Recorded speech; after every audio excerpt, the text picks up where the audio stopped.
Alright guys, I'm going to kind of branch out into some construction related topics. Working on everybody that has a homestead is going to be doing construction projects around the house, just the way it goes. So I got this mundane thing here, a vapor barrier, big old pile of 4-mil poly. So where do you put this stuff in your wall? Well, down south, it's really humid outside typically, and you want to keep it dry inside so that the moisture is outside. That's where your predominant problem is. So you might actually see the vapor barrier on the outside of the house to keep the moisture from coming in. Here in the Northeast, our vapor barrier goes on the inside because our problem season is really the winter. It's all the moisture escaping from our house in the wintertime to the outdoors. That's our bigger problem than summertime and moisture coming in. So our vapor barrier goes on the inside. All right, what about this? I'm down here, concrete. I'm in the basement.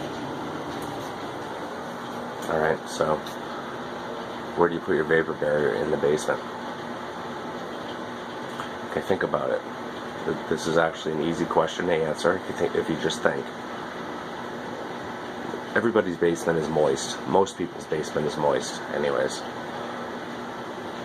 So the problem is you basically have moisture wicking through your semi-porous concrete walls, through your semi-porous concrete floors all the time. So there's moisture coming in from the earth into into your space. So you want to keep your space drier than it wants to be, basically.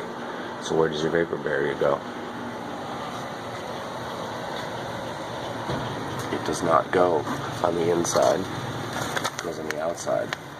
So when I built these stud walls, I stapled the vapor barrier to the outside first, stood up the walls, and then put it in. And another important thing is you never have 2 layers of vapor barrier. This is also very important. Don't put it inside and outside, ever. What's going to happen then is you're going to trap the moisture in the insulation.